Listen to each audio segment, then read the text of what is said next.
兩兩尾，收人，你捉佢兩尾，攞佢嚟先。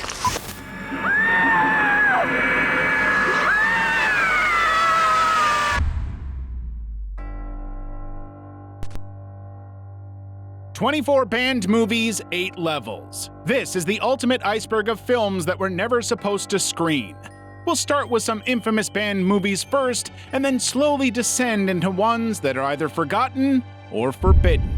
Let's start at the tip of the iceberg. Disclaimer. Level 1. Happy Birthday to Me, 1981. At first glance, Happy Birthday to Me looks like a typical 80s slasher movie, but it's much stranger and darker than what people expected. Oh, you. Thank God. Oh, please help me. Please don't let me. The film was directed by J. Lee Thompson, who had once made serious thrillers like Cape Fear. This time, however, he took on something bloodier. The story follows a teenager named Virginia, or Ginny Wainwright, who goes to an elite private school. She's part of a group of rich, popular students called the Top 10. But then, one by one, her friends start dying in bizarre and violent ways. Ginny suffers from blackouts and can't remember where she's been. As the deaths continue, she begins to wonder if she's the killer herself. Somebody stop it! Don't let him do it! Somebody help me! What sets the film apart is its disturbing tone and dreamlike visuals. There are slow-motion death scenes, dramatic lighting, and eerie music. These article choices give it the feel of a giallo film, which is an Italian subgenre of horror that mixes mystery, violence, and surreal style, much like Suspiria or Deep Red. Like those films, Happy Birthday to Me takes a turn into the surreal. At one point, the killer wears a rubber mask of someone else's face, and the final twist is so wild it doesn't even try to be realistic. All seated around the table waiting to celebrate your birthday. And as a special treat, they all get to watch you. Thompson fully embraces the excess. He kept demanding more blood. Special effects artist Tom Berman was hired late in the process to design the shocking death sequences, especially the famous shish kebab death scene. And during the birthday massacre sequence, makeup applications lasted over 8 hours per actor. But the more blood request caused major censorship problems. Originally, the movie included much more graphic violence, including gorier deaths and a much bloodier ending. Producers feared that the MPAA, the US Ratings Board, would give it an X rating, which would make it hard to release in theaters. So instead of waiting, they cut the violent scenes themselves before even submitting them. Still, the MPAA rated it R, and the film lost some of its original shock value. Fans believe the changes made the studio hurt the story's twisted ending as well. While the film wasn't officially banned in places like the UK or Germany, it still faced restrictions. In the UK, it was originally rated 18+, but was later downgraded to a 15+, meaning the content was no longer seen as extreme by modern standards. Over time, the film even gained cult status and became a strange but unforgettable part of horror history. The Forgotten, 1973. The Forgotten, also known in the US as Don't Look in the Basement, is a 1973 psychological horror film directed by S.F. Brownrigg. It's about a young nurse named Charlotte Beale who arrives at a rural mental institution to start a new job. But things aren't what they seem. The doctor who hired her mysteriously dies, the patients are free to roam around, and the new head doctor acts strangely. We've had a tragedy here. We've lost Dr. Stevens. He was viciously attacked by one of the patients, and he died shortly afterwards. As the days pass, Charlotte starts to notice violent and bizarre behavior among the patients. Some are childlike, others aggressive or delusional, which is normal in a mental asylum, but here the staff is also either absent or just as unsettling. Eventually, she discovers the terrible truth. There are no doctors left. The patients are running the asylum. And now, Charlotte is trapped with them. She's insane, Charlotte. Dr. May! She's no doctor. She's a patient of Dr. Stevens. She's a schizophrenic just like me. The film doesn't rely on gory or flashy effects. Instead, it creates fear through atmosphere, confusion, and a constant sense of unease. The old, crumbling institution feels claustrophobic and somewhat decayed. There's no music to guide your emotions, and the silence is just suffocating. Each patient has their own twisted personality. One talks to dolls, another swings an axe without warning, and one seems sweet until she suddenly turns violent. You never know what's coming next, and the deliberate low-budget look makes it feel more real, more like watching something you shouldn't be watching. Dr. Masters, perhaps I shouldn't come here at all. I don't think there's any point in our talking about your leaving, Miss Beauty. What's most unsettling is the idea of total loss of control, of being trapped in a place where reason doesn't exist anymore. Charlotte had entered the asylum to help people, but by the end, she was left to survive herself. Although the film isn't graphically violent, the psychological horror and portrayal of mental illness drew a lot of negative attention in the UK. And even though it wasn't initially banned, it still ran into problems during the 1980s home video scare. In 1984, it was briefly placed on the infamous Video Nasties list of films that were too violent or corrupting for the audience, and was eventually pulled from shelves. A year later, it was removed from the list, but its reputation had already been tainted. For a long time, only cut or poor quality versions of the movie were available. However, in 2005, it finally received a 15 certificate, and the uncut version was released in the UK. Level 2. Don't Answer the Phone, 1980. Don't Answer the Phone follows Kirk Smith, a deeply disturbed Vietnam War veteran, bodybuilder, and photographer. Apart from that, he's also a stalker and a serial killer who haunts the streets of Los Angeles. He targets women, often by strangling them and abusing their bodies after death. Between crimes, he talks to the spirit of his dead father and performs bizarre religious rituals, showing how broken his mind is. Kirk repeatedly calls into the radio show of Dr. Lindsay Gale, a psychologist, and pretends to be a troubled man. But behind the scenes, he uses the sessions to track his next victim. He eventually takes the life of Dr. Lindsay's patient and forces her to listen to another woman's screams while committing the crime live on air. Are you there?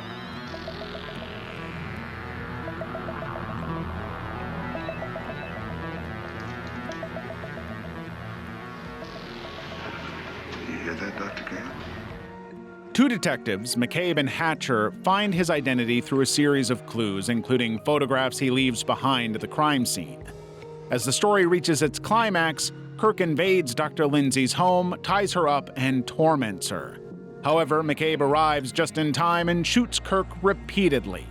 The assailant finally dies after collapsing into a swimming pool, and the film ends with the line, "Adios, creep." Adios, creep.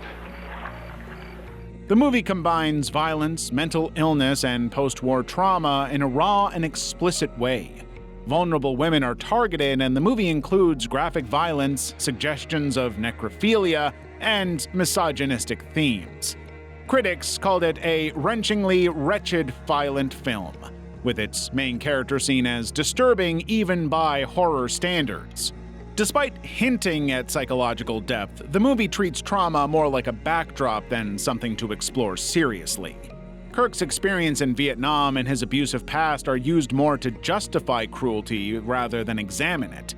His mental state is presented in a way that blurs real psychology with over-the-top drama and creates a tone that is exploitative yet disturbingly intimate. On release, Don't Answer the Phone was not officially prosecuted in the UK under obscenity laws. However, during the 1980s Video Nasties panic, this one was also seized and confiscated under Section 3 of the Obscene Publications Act of 1959. In 2001, when it was first released on DVD, only a heavily edited version was available. Over 9 minutes of violent content were cut.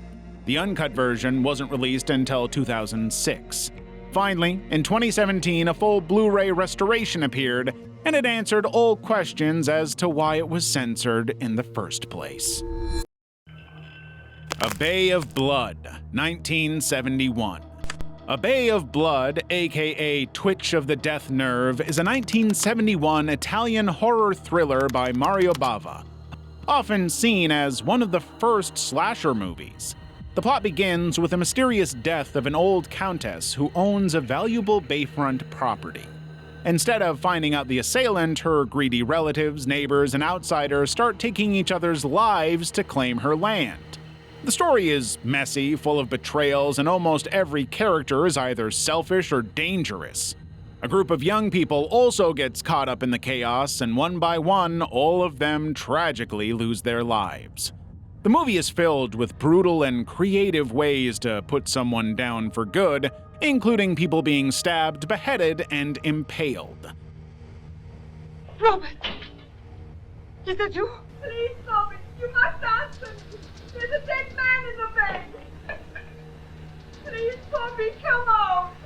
One of the most shocking scenes shows a couple being speared through the bed during an intimate moment. The violence is shown up close and without much buildup, which doubles the shock value. What's disturbing is how no one is truly innocent. Even the ending is darkly ironic. Just when the villains think they've won, they're taken down by children, and the bay is entirely soaked in blood for nothing. Gee, they're good at playing dead, aren't they? Hey, let's go down to the bay! When it came out in 1971, many critics were absolutely horrified. Christopher Lee walked out in disgust. Some called it tasteless and said the plot was dumb. However, over time, others began to see it as important and stylish. Critics like Tim Lucas praised the visual style and boldness. Magazines and internet forums called it proto-slasher or the granddaddy of slashers, which heavily influenced American horror. In Italy, A Bay of Blood was called a giallo. But unlike the classic giallo films we previously discussed, this movie focused more on body count and gore, paving the way for American slashers. However, this one also got caught in the video nasty storm and wasn't fully released uncut in the UK until 2000. In Germany, the film was legally banned from 1987 until 2023, mainly due to the graphic gore content. The Drill Killer, 1979. The Drill Killer is a gritty horror film directed by Abel Ferrara, who also plays the lead role. The story follows Reno Miller, a struggling artist living in a dirty New York City apartment. Reno is broke, mentally unstable, and under constant pressure to finish a new painting. As the stress builds up, especially from a loud punk band practicing in the building, Reno begins to lose control. One night he picks up a power drill and randomly starts attacking homeless men. The film shows his slow breakdown and descent into absolute madness. But there are a few reasons that make the film disturbing or hard to sit through. First, the violence feels too real and somewhat personal. Unlike the usual flashy horror movies, the drill killings here are shot in close, grimy environments, which makes them even more grotesque than the concept. Police autopsy revealed that the man was murdered by some type of power tool, possibly an electric drill. Second, the film focuses more on mental collapse than on blood. Viewers are trapped inside Reno's mind, watching him unravel with no clear way out. What hits even harder is that Reno's breakdown isn't triggered by some huge trauma. It's the kind of stress ordinary people live with. Money problems, creative pressure, loud neighbors. Watching someone snap under that weight reflects a twisted truth about potential real-life violence. How come you're not up front with everybody else? The music's too loud. What do you mean the music's too loud? You like your music loud. Play all your records loud. The rundown New York City streets, broken homes, and trash-filled alleyways further add to the misery of a deranged man. It's not just about violence. It's about being trapped by poverty, pressure, and madness. And if you've actually been following along, you already know where this is going.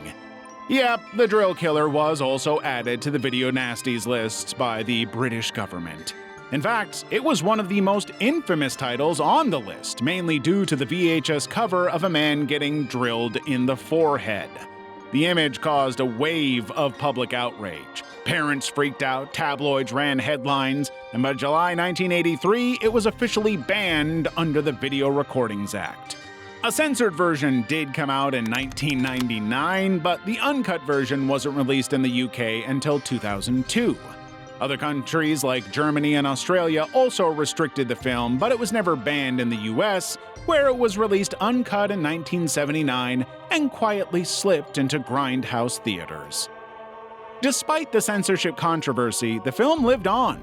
There are now 3 remakes: the British micro-budget Drill Killer E2, released in 2012, the Detroit Drill Killer, directed by independent filmmaker Matt Jazel in 2020, and a 3rd remake by Rob Oldfield, which is still in development. So maybe the concept was horror movie worthy, but Abel Ferrara took the gore a little too far. And if you are into disturbing cult films, banned media, and the weird corners of the internet, hit that subscribe button because we're just getting started. Level 3, The Mutilator, 1985. The Mutilator begins with a childhood tragedy and spirals into a bloody revenge. Young Ed accidentally shoots his mother while cleaning his father's rifle as a birthday surprise. That moment breaks something in his father, Big Ed, who never forgets it. Years later, college-age Ed is invited by his father to close up the family's beach condo for the season. He brings a group of friends along, completely unaware that Big Ed is already there, waiting. What follows is a series of brutal encounters using fishing equipment, axes, and outboard motors.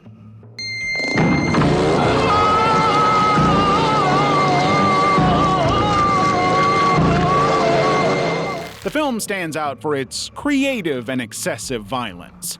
One scene of a woman being attacked with a giant fishing gaff between her legs is among the most disturbing in slasher history. Unlike many slashers of its time, The Mutilator lingers on the gore, making the violence feel cruel rather than campy.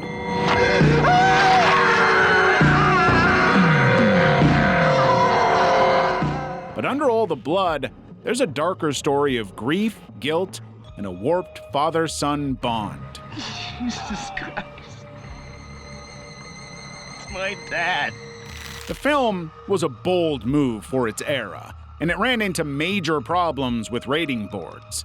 In the US, the MPAA threatened it with an X rating due to the graphic violence, so to earn at least an R rating, several scenes were trimmed, especially the gaff hook killing and the motorboat scene.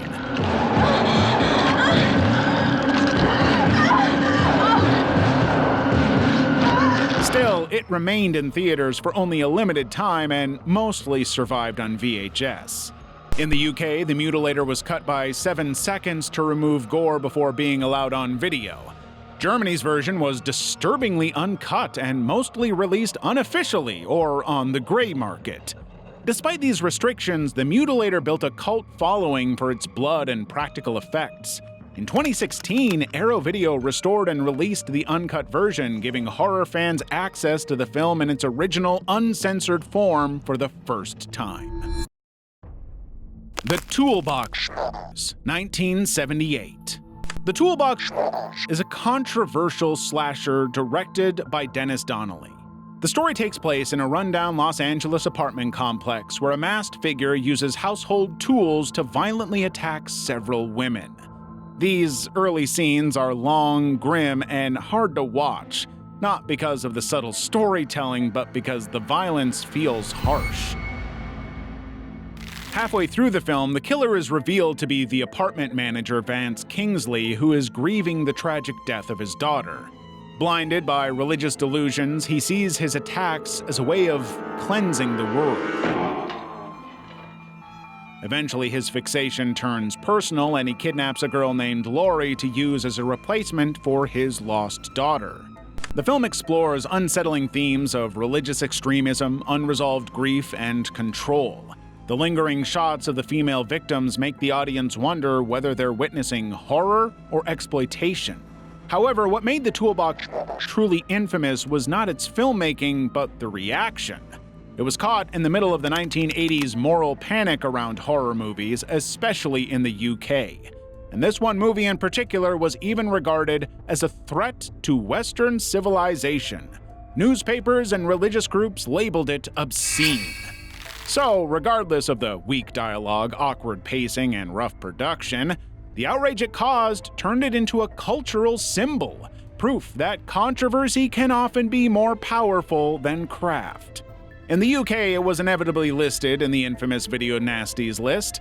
Nearly 2 minutes of footage were cut before it was allowed on shelves. The full version wasn't released until 2017. South Africa banned it entirely, and in the US, it never faced a formal ban. It still, however, received harsh criticism and circulated mostly through underground channels and home video.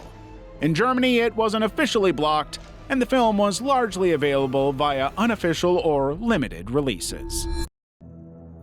Bloody Moon, 1981.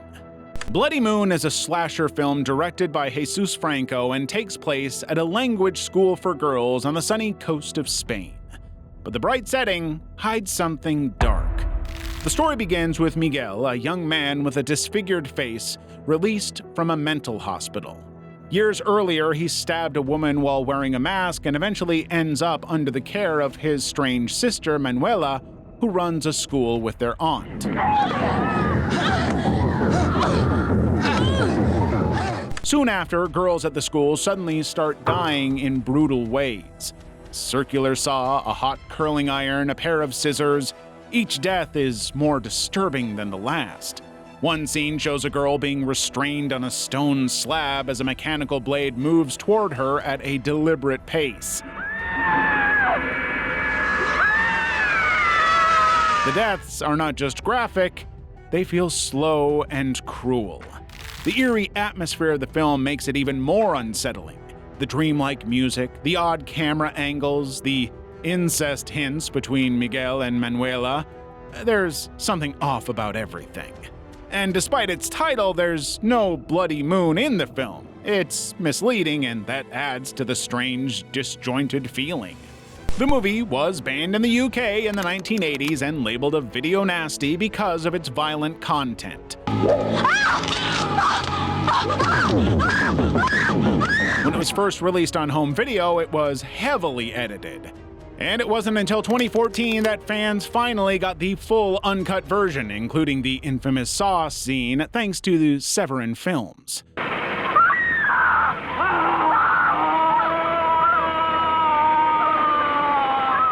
Even then, the reactions were mixed. Some horror fans saw it as cheap, poorly acted, and slow.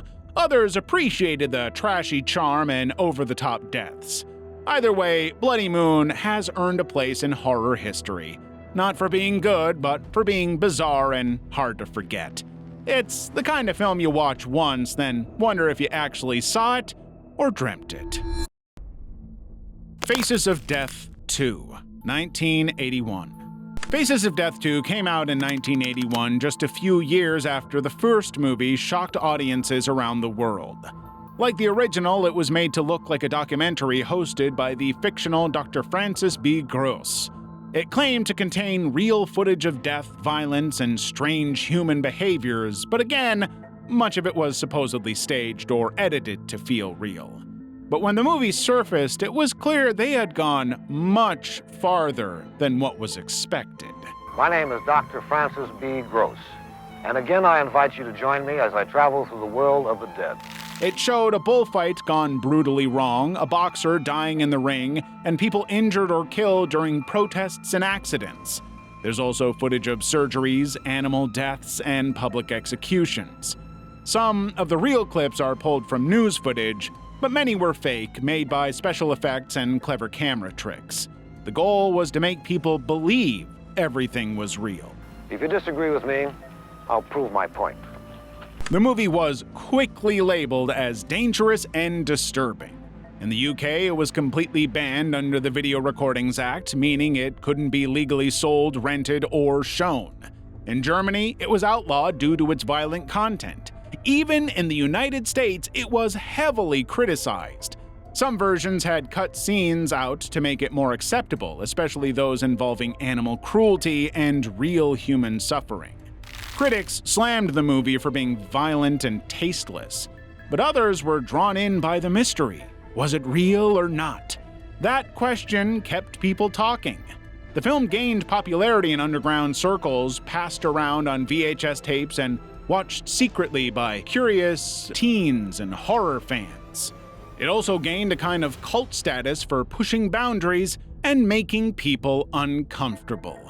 The fact that it didn't rely on supernatural horror and focused on the horrors of the real world is what made it unforgettable, controversial, and banned in several countries. Level 4. Shocking Africa, 1982. Shocking Africa is a 1982 Italian mondo documentary directed by Angelo and Alfredo Castiglione.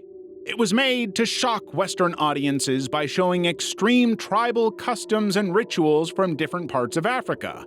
The film is also known by its original Italian title, Africa Dolce e Selvaggia, which means Sweet and Savage Africa. The Castiglione brothers were known for traveling deep into Africa and filming what they called real life. In this movie, they focus on tribal ceremonies, animal sacrifices, public circumcisions, and death rituals. Many scenes are bloody, brutal, and hard to watch. One disturbing scene shows the slaughter of a cow in graphic detail. In another, a body is burned during a funeral. There are also rituals involving scars, piercings, and some of the most talked about scenes show young boys going through painful coming-of-age ceremonies. The film doesn't shy away from showing nudity, death, and suffering. Critics have questioned how much of it was filmed with consent and whether some scenes were staged or taken out of context. The film's tone is cold and distant. A narrator speaks over the footage, often using racist and colonial language.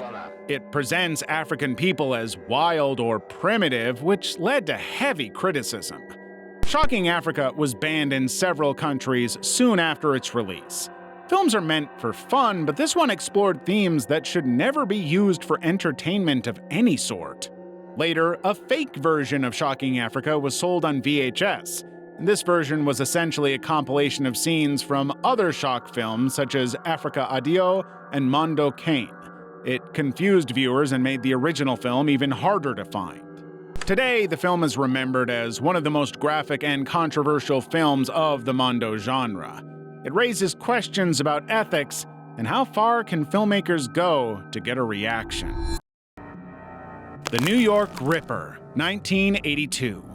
One of the most infamous horror films to ever come out of Italy is Lucio Fulci's The New York Ripper. It was originally planned as a tribute to Alfred Hitchcock, the pioneer of cinematic suspense, but it quickly turned into something far more brutal and disturbing. Instead of suspenseful elegance, what we get is a gritty, sleazy slasher that dives deep into the darkest corners of human behavior. The story follows a detective hunting a serial killer in New York who taunts police and victims in a high-pitched Donald Duck voice. It's silly, but paired with brutal killings, it becomes strangely nightmarish. The film starts off like a standard crime thriller, but soon reveals something much darker. Almost every character has a secret fetish, a hidden perversion, or some strange habit. Nobody in this world is clean. The violence in The New York Ripper is extreme and personal. Victims are mostly women, and the film shows their suffering in long, drawn-out scenes.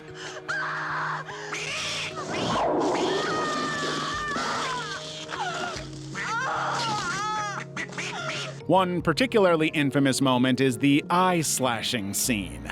Though on closer inspection the special effects look fake, still it adds to the film's reputation as one of the most sadistic of its time. Because of all this, The New York Ripper ran straight into censorship trouble. In the UK, it wasn't just banned, it was escorted out of the country. Though the stories of armed guards removing the films from shelves are exaggerated, it's true that UK officials wanted it gone immediately. The BBFC banned it outright during the Video Nasties panic due to the violence. Meanwhile, in the US, censors were more upset about its adult-themed content. In the UK, it only saw a censored VHS release years later by Vipco. And since so much of the film was cut, critics mocked it as pointless.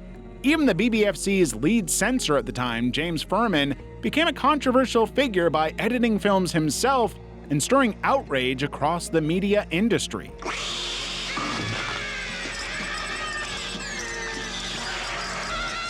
Despite, or maybe because of its nasty reputation, the New York Ripper still holds a strange place in horror history. Mother's Day, 1980. Mother's Day is a classic, low-budget American horror film directed by Charles Kaufman. At first, it follows a familiar setup. 3 former college friends, Trina, Jackie, and Abby, heading into the New Jersey woods for a weekend getaway. But the reunion spirals into horror when they're captured and imprisoned by 2 deranged brothers who obey the commands of their manipulative and sadistic mother. The first scene sets the tone with a shocking twist. An older woman who seems helpless turns out to be part of a trap. Oh, not again. Not to worry, honey. Happens all the time. Do you need any help? Oh, no, you'll only get your hands dirty. Don't you trouble yourself. With her sons, she viciously attacks a young couple, revealing the warped family dynamic. The film is a gruesome mix of violence, forced acts, and strange family rituals. One of the most distressing scenes involves Jackie being forced into a humiliating performance in front of the mother, who treats the whole act like entertainment. Now read this. Now, I want you to be just like this. Your leg there and your arm right here, okay? The brothers are not only violent, but also childlike in their need to please her. This creates a chilling contrast with the loving, protective mother-son bond we're used to seeing. There's also a talk of Queenie, the mother's unstable sister who lives somewhere out there in the woods. Though she isn't seen for most of the film, her presence adds a supernatural layer of dread. Eventually, Trina and Abby break free, but the brothers come after them again. And this time, they fight back, overpower them, and hunt down the mother. In the final twist, Queenie finally appears, and the viewers are left questioning, is it not over yet? We were meant to survive. We were strong, both of us. And don't ever forget it. The film includes harsh scenes of mistreatment, suffocation, disturbing roleplay, and even a grotesque beheading. These moments are exaggerated but clearly designed for shock value. The violence, often mixed with dark humor and satire about family values, makes the film stand out, but for all the wrong reasons. Due to the intense content and suggestive brutality, Mother's Day faced censorship. It was banned outright in countries like the UK and Australia, and some versions were heavily cut, especially the explicit scenes and graphic moments, and the uncut version wasn't released in the UK until decades later. The House on the Edge of the Park, 1980. A year after his most controversial film, Holocaust, Ruggero Deodato returned with The House on the Edge of the Park, a film that feels like he's trying to challenge himself. The story begins in New York, where we're introduced to Alex, a rough and arrogant garage owner played by David Hess. He commits a disturbing act in the opening scene, which sets the tone for what's to come. His friend Ricky is portrayed to be a simple and kind-hearted mechanic who's unaware of Alex's dark nature. One day, a wealthy couple stops at their garage and invites both men to a party at a large house near a park. I'll get it fixed up in a minute. Take your time. Take your time. Why? Why not? It's too late to go boogieing anyway. Too late? No. What are we gonna do? Well, I hear tell there's a party. At first, the gathering seems relaxed, but as the evening unfolds, the rich guests begin to mock Ricky. This upsets Alex, and then he takes control of the night, literally. He locks the doors and lets out his violent tendencies. This shift in tone from playful to cruel transforms the party into a nightmare. The film focuses heavily on social class tensions. The two working-class men feel humiliated by the wealthy guests, and what follows is their aggressive reaction. What did you say? You heard me, twat. You shouldn't say those things. We could take it the wrong way. Deal the cards, mister, where I can see 'em. Throughout the night, Ricky becomes increasingly confused while Alex grows more dangerous. The movie includes scenes of strong violence, but some critics believe it tried to explore deeper ideas such as revenge, self-respect, and power rather than just shock. But the question is, if the goal was to explore societal issues, why wrap them up in such explicit scenes? Since its release, it has been met with heavy censorship. In the UK, it was added to the long list of video nasties and was not released fully until 2011. Before that, several scenes were completely removed. Even today, it remains controversial. Some believe it goes too far, while others say it has value because of the theme it explores. At the CineAccess Festival, actors and critics discussed the film's meaning. Actor Giovanni Lombardo Regice supported the film's direction, but also criticized how removing scenes through censorship can take away the story's true meaning. Level 5. I Spit on Your Grave 2 Uncut Version, 2013. I Spit on Your Grave 2 is a brutal and disturbing revenge film released in 2013. It's not a direct sequel to the original 1978 movie, but it carries the same theme and extreme violence, which is then followed by retribution. This time, the story follows Katie, a young woman trying to become a model in New York City. But things take a terrifying turn when she agrees to a free photo shoot. Katie's deceived, abducted, and to Bulgaria by 3 brothers who subject her to extreme mistreatment. The first half of the movie focuses on Katie's ordeal.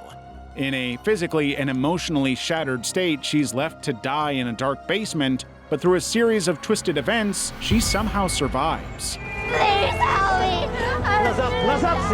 Okay. Come with me. Everything will be fine. Please help me! What follows is a relentless path of vengeance. Katie hunts down each man responsible for her suffering. Her revenge is not just physical, it's psychological. Someone did very bad things to you, I know. You can't run from this forever. I'm not running. The film was inevitably met with heavy criticism and censorship. In the UK, the British Board of Film Classification refused to pass the uncut version. They demanded 27 edits across 6 major scenes, removing nearly 4 minutes of footage. These changes were necessary to tone down the explicit scenes of aggression and prolonged cruelty. You're the sickest of them all. How many others did you sell to animals like Velcro? How many more like me? In New Zealand, the authorities argued that the film treated sensitive content in a detrimental way. Hence, it was entirely banned. In Germany, it was added to the list of media harmful to young audiences, which in turn led to limited distribution of the film all over. Even in the United States, only an edited version received an R rating. The original version, with all its graphic intensity, would likely have been rated NC-17, making it impossible to screen worldwide. Despite all this, the film has found a fan base. Some praise its portrayal of survival and justice, while others see it as excessive and exploitative. But no matter on which side one stands, one thing is clear. I Spit on Your Grave 2 remains one of the most unsettling revenge films of its time. NF-713, 2009. NF-713 is a controversial underground film that was refused classification by the British Board of Film Classification in 2009. Directed by Roman Nowicki and starring Nikki Flynn, the film is an eerie blend of horror, performance art, and dark fantasy. It was made in Poland and released by the extreme cinema distributor Niche Flix. The title NF-713 is said to refer to a fictional prisoner number and sets the tone for the disturbing content that follows. The film shows a woman, played by Nikki Flynn, captured by a masked interrogator. She's tied up, humiliated, and put through psychological and physical torment.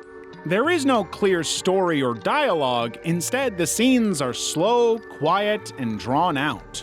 The experience is deliberately uncomfortable and intense. The dreamlike visuals with cold industrial settings turn it into a performance piece meant to provoke the audience. The BBFC refused to give NF713 a certificate, meaning it could not be legally sold or distributed in the UK. They said the film's main purpose was to arouse the viewers through intense scenes, which could cause harm even to adult viewers. The decision sparked debate about censorship and the line between art and obscenity. Nikki Flynn, the lead actress, publicly defended the project. She explained that NF713 was not about promoting violence, but about exploring dark fantasies through consensual performance. Flynn was a writer and performer who had worked in similar projects before, so she urged that filming was safe, planned, and artistic. In interviews and her own blog, she said that censoring a film like NF713 meant removing important conversations about power and consent. To this day, NF713 remains banned in the US and is seen as a rare example of a meaningful, yet disturbing clash between censorship, personal expression, and violent themes. Beyond the Darkness, 1979. Beyond the Darkness is a chilling Italian horror film directed by Joe D'Amato in 1979. It follows Francesco, a grief-stricken taxidermist who cannot accept his fiancée Anna's death. And in a horrifying act of obsession, he steals her body from the mortuary and preserves it in his home. His housekeeper Iris, who's secretly in love with him, helps him hide this gruesome secret. Ora ci sono soltanto io vicino a te, Francesco. Hai sempre la tua fedele Iris. Non avere paura. The film plunges into a deeply unsettling territory. Francesco surrounds himself with grotesque displays. The visuals are cold and clinical, the camera work is hazy, and the eerie music composed by goblin echoes through bleak halls. The effect is both oppressive and strangely mesmerizing. There are scenes that show preserved organs, dissected flesh, and ritualistic violence. And the disturbing part is that despite all the gore, it feels strangely hypnotic. Critics were split. Some called it pure exploitation, others saw a twisted form of devotion and grief. A reviewer even called it the pinnacle of Italian trash, but also pointed out how it explores loss and control. That sharp balance of cruelty and devastation keeps the film alive in conversations.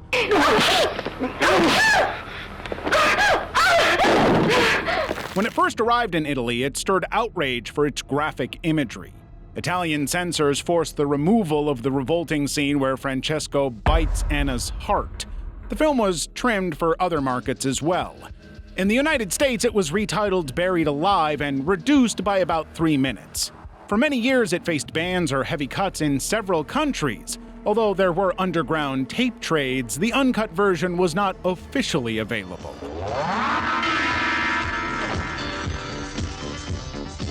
In 2017, 88 Films funded a new 2K restoration from the original negative.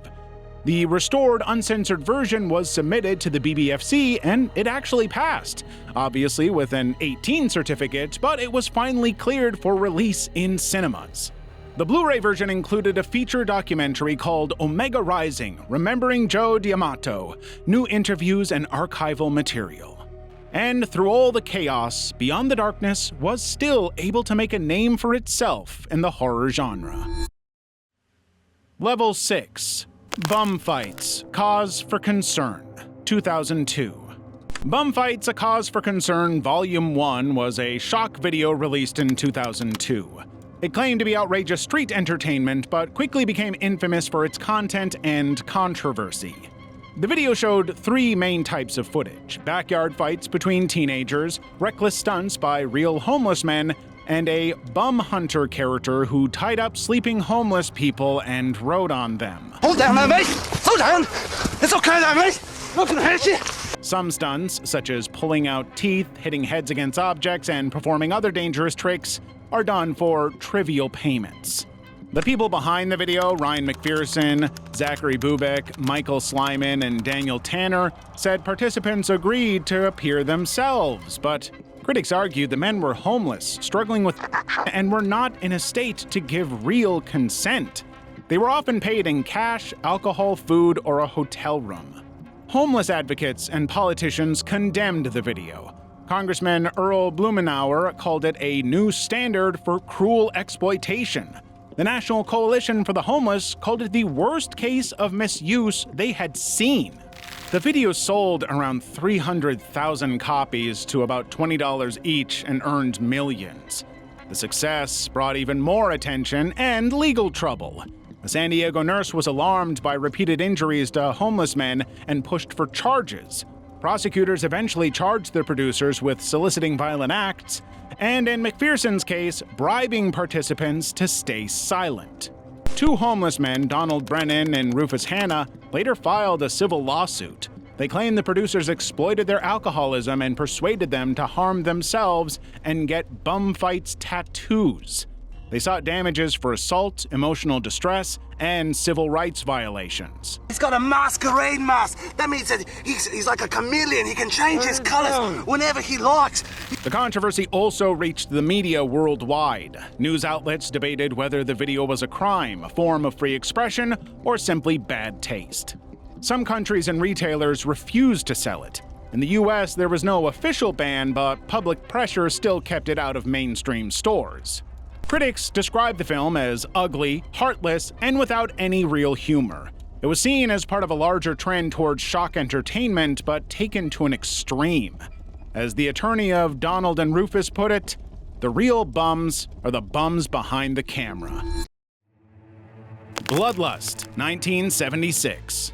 Bloodlust, also called Mosquito der Schande, is a Swiss West German horror film. It was directed by Marian Vadja, a Yugoslav-born filmmaker under the pen name of Mario de Akala. The story is loosely based on Kuno Hoffmann, the vampire of Nuremberg. He was a deaf-mute who endured mistreatment in childhood and later developed a taste for blood. Although the film removes real-life Satanism, it still keeps the vampirism theme.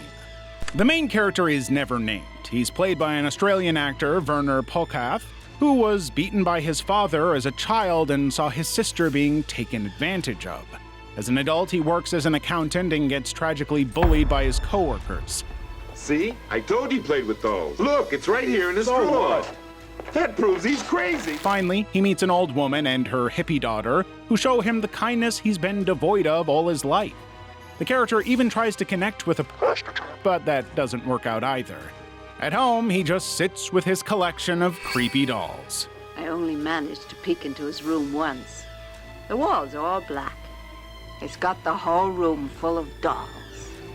Gradually, his alienation turns into something more psychotic. He becomes obsessed with blood. First, he experiments with ketchup and red ink. Then he breaks into a funeral home, corpses, drinks their blood, and sometimes takes their eyes. To drink the blood, he uses a twin-pronged pipette that resembles a vampire's fangs.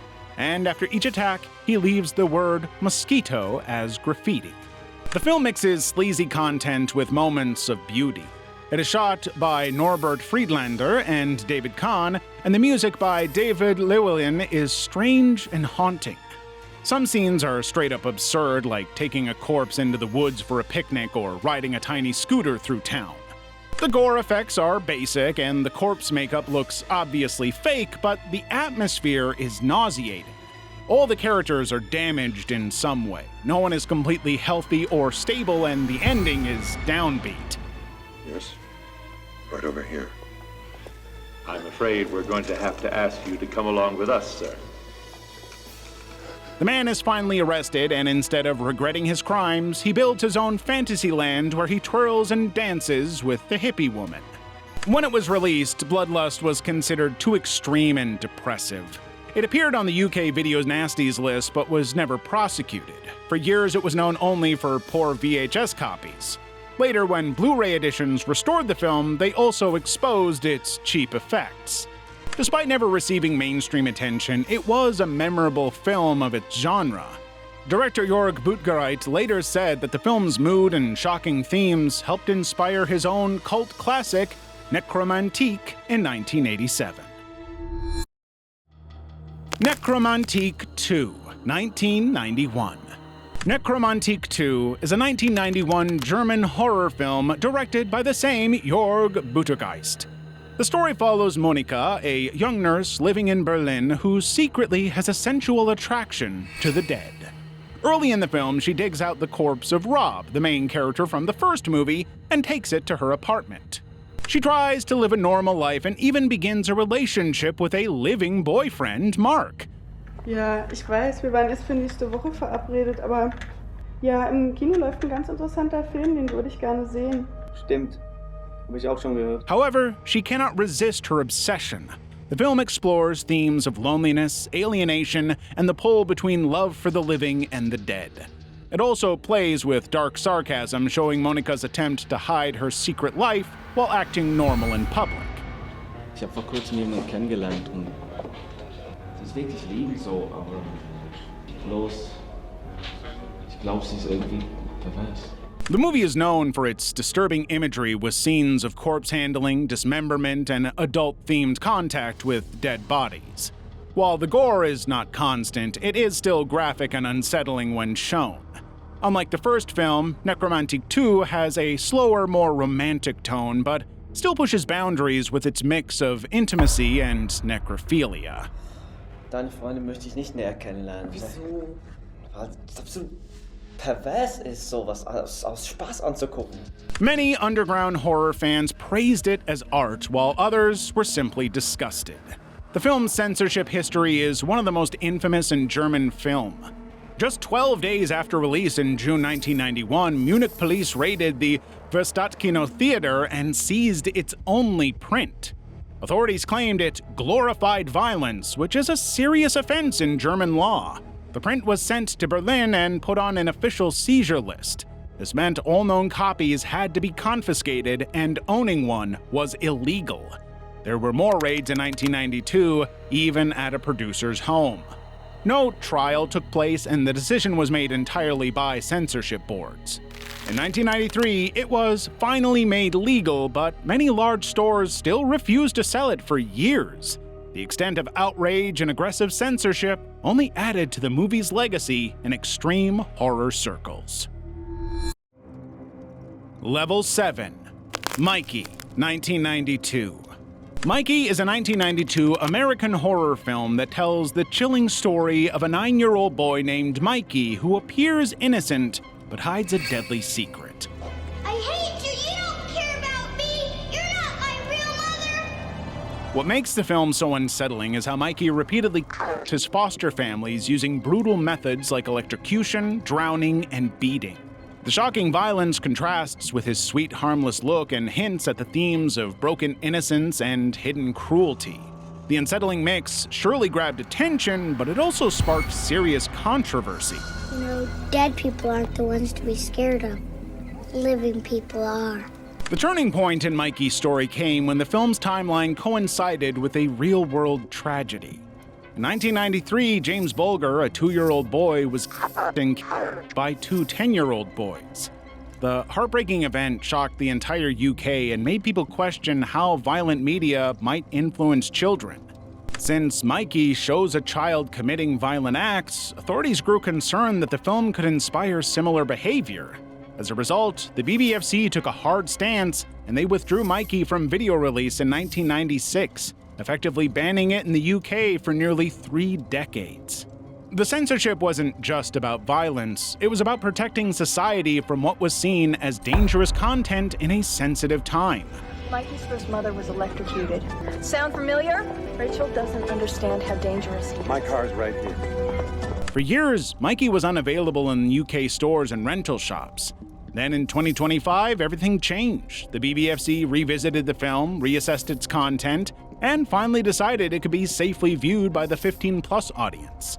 This reclassification showed how society's view of media and censorship has drastically shifted over time.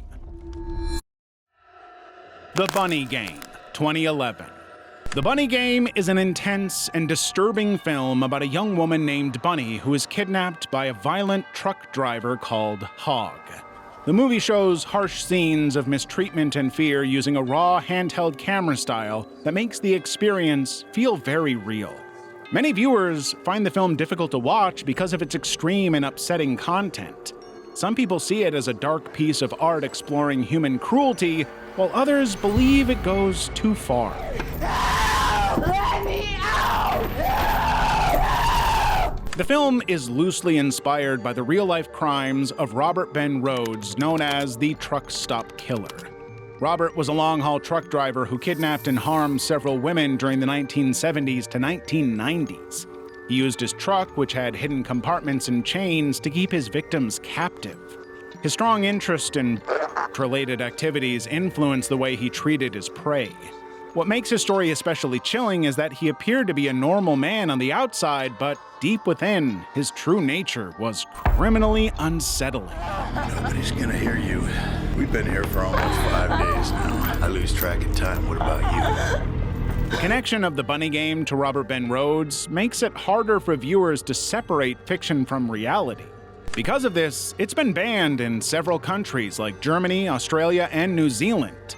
In the United Kingdom, the BBFC refused to classify it, stating that the film is not suitable for public viewing and could possibly create paranoia leading to mistrust toward innocent truck drivers. The Eight Immortals Restaurant: The Untold Story, 1993. The Eight Immortals Restaurant: The Untold Story is a 1993 Hong Kong crime horror film directed by Herman Yau. The movie is based on a real crime that happened in Macau in 1985. A restaurant owner had killed an entire family and then turned their bodies into pork buns, which were sold to customers without their knowledge. When this horrifying crime made it to the news headlines, people were appalled and equally terrified. The film shows the entire event in detail. One of the most disturbing scenes shows the killer ending the lives of young victims and dismembering them. And he grinds the remains into pork bun filling, ready to serve. The lead actor, Anthony Wong, delivers a strong performance as the cruel killer, and the graphic portrayal adds to the realism of the movie. Keeping in view the blatant portrayal of sensitive themes involving young characters, the movie was banned in several countries. In South Korea and Japan, authorities strictly refused to screen the movie in theaters. They said the scenes of gore and psychopathic tendencies were too vivid and disturbing even after the cuts. However, despite the bans, the film gained a cult following among the fans of extreme Asian horror. It is remembered for its storytelling and its ability to push the limits of the crime horror genre to a new extreme. Ilsa, She-Wolf of the SS, 1975. Released in 1975, Ilsa, She-Wolf of the SS is a controversial horror movie set in a Nazi prison camp during World War II. The film centers on Ilsa, a cruel Nazi officer who runs a secret prison camp.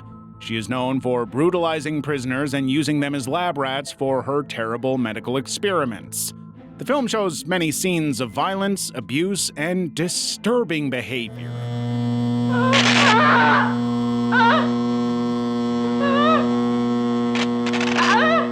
What makes the movie unsettling is that the main character of Ilsa is inspired by a real-life Nazi officer, Ilse Koch.